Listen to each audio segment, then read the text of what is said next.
So nandito na ako sa harap ng school and maraming mga tao dito, sabi nila mahirap raw makita mga YouTuber sa Manila, sa Kamanilan. And sinabi ko sa kanila, isa lang akong small timer na YouTuber and hindi kami kumbaga hindi kami pwedeng mahiya sa media, sa camera, kasi ito yung trabaho namin.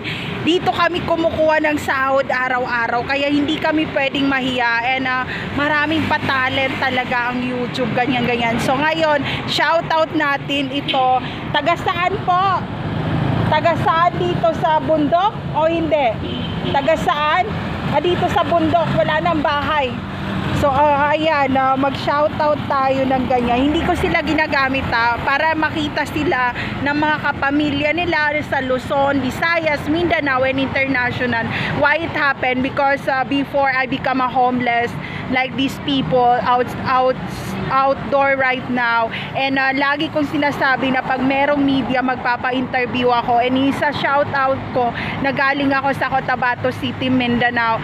So nung nasa Tugo ako na barko, nung sinout-out ko ang Cotabato City, Mindanao, nagpalakpakan sila because I'm only one na nakasakay na papunta pa ng Cagayan to Cotabato City na pasahero na YouTuber. So yun, pag tayo ay binigyan ng Diyos, excuse me kumain ako, pag tayo binigyan ng Diyos ng 1 million subscriber na yung marami pa akong isa shoutout, pupuntahan natin lahat ng mga jail or mga kulungan, munti, ganyan. Kung papapasukin tayo sa Luzon, Visayas, Mindanao na mga kulungan at international, i-shoutout natin sila. Baka matagal nang nabura ang kanilang kaso pero ayaw pa sila palabasin sa munting lupa. And I have lots of neighbors in Cotabato City na more than 20 years na rin sila sa munting lupa na hindi pa sila nakakalabas, and dinala pa sila sa San Juan Mental Hospital, and para makipag-collaboration to those people.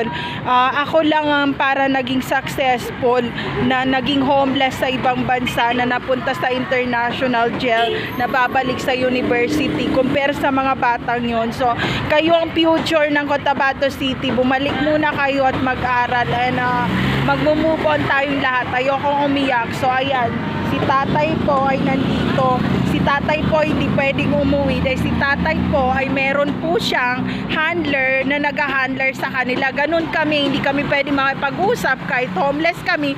Then merong tao na doon kami tumitira at kinukuha lahat yung mga ipon o yung pera na binibigay sa amin ng mga tao sa labas. So dahil ngayon na independent na ako, malaya na ako, hindi nyo pwede kunin ang ipon ko sa monetization. Kahit sinabi ng general sa checkpoint na kung magkano na raw ang monetization ko o ano na magkailan na raw ang subscriber ko sa YouTube, sumbong ko kayo ngayon sa YouTube channel. Hindi lang si Tulpo ang magkakaroon ng solusyon sa Luzon, Visayas, Mindanao, international.